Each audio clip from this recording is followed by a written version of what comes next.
Magandang umaga mga kabayaning Pilipino. Andito na naman tayo para sa panibagong komento at reactions, no?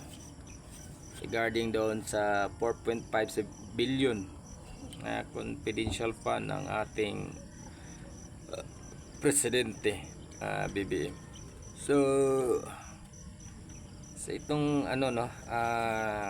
marami ang nagtataka bakit binibigyan ng confidential fund ang Pangulo. Bagkus marami naman itong access sa lahat ng kasi sa kanya yung gobyerno eh. Ba't kailangan mayroon pa rin siyang confidential fund? So since the president is the architect of the foreign policy and he is the head of the states also, kaya nararapat lang na mayroon siyang confidential fund. So bakit nga kaya nga maraming lumalabas na issue, bakit si BP Sara pinapanagot about sa confidential fund, which is maliit lang naman kaysa presidente. So ito kasi yung nangyayari dyan. Mostly doon sa House of the Representative, hindi kasi nila alam kung ano po ba talaga yung intelligence and confidential and intelligence funds, no? So since the Vice President, siya kasi yung tinatawag na the second highest in command, no, in our country. Pag once may mangyari sa presidente, automatic siya na yung replacement, kapalit agad, no?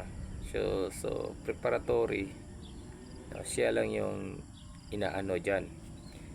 And then the confidential fund which were given by the from the office of the president down to the vice president, because they want not establish in an intelligence, most likely doon sa Department of Education. So since the program of the vice president, yung programa ng vice president naman, ang hinawakan niya yung Department of Education, ay naglalayon para makaiwas yung mga kabataan na ma-recruit, no, ng mga terorista or any organized group. So yun po yung purpose doon.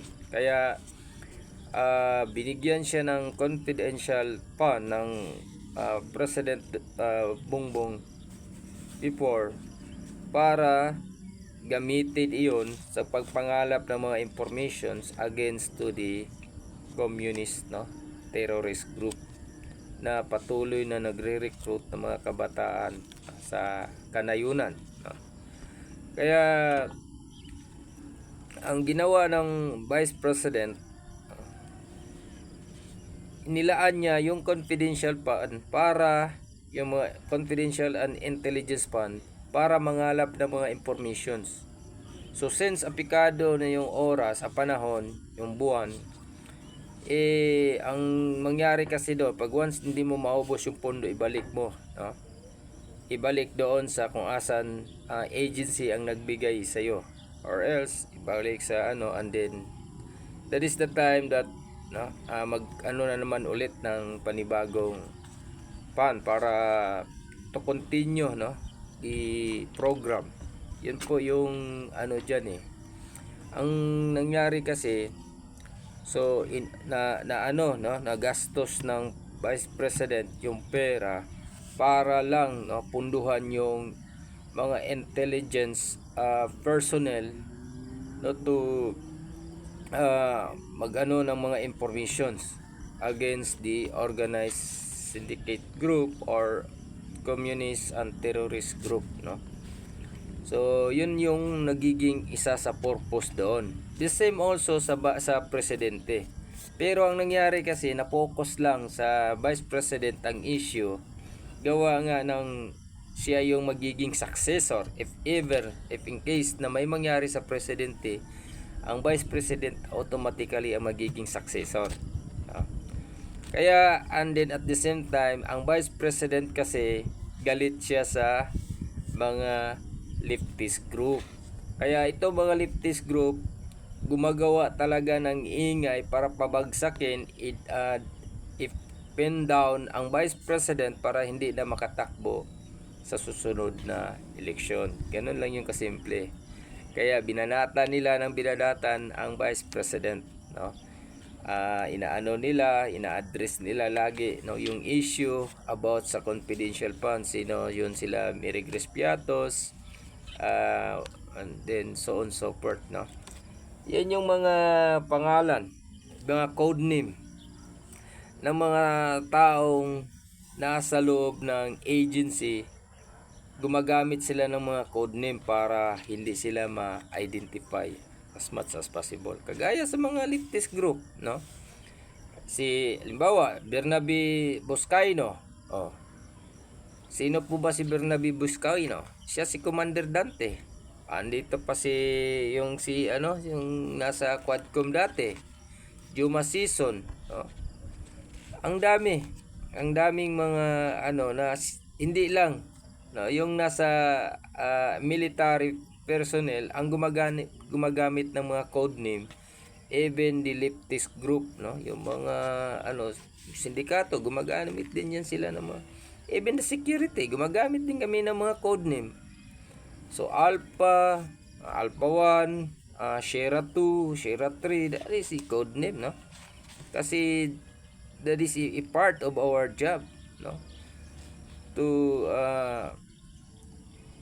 what we call this, to avoid, no, na hindi ka ma-identify as ma-identify agad ng mga kalaban. So sino po ba si ganito ganyan. So napakasimple, lang naman na issue yan, liit na issue pero pinapalaki lang ng House of Representatives. Gawa nga ng ayaw nila na may isang Duterte ulit na makabalik, no, bilang isang presidente. Kaya ang ginagawa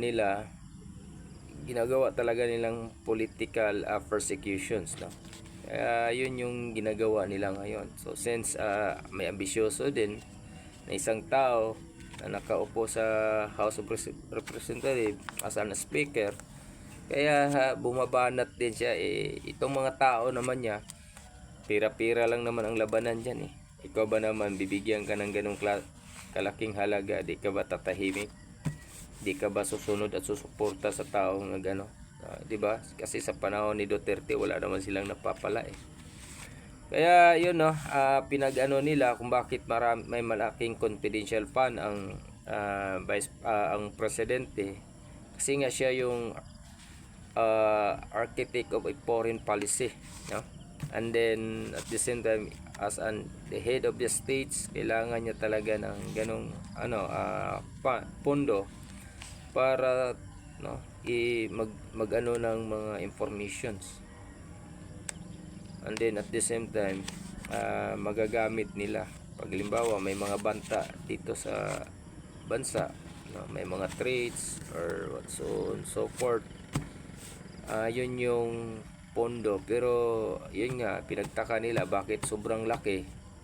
So saan na po ba yan napunta? Nagamit po ba yan ng todo? Dapat ma-audit din yan, no? Hindi lang yung Vice President. So maraming salamat, no, mga kabayaning Pilipino, na way patuloy po tayong sumuporta sa YouTube channel natin. Dahil marami po tayong gustong tulungan, nandiyan po yung mga kababayan natin.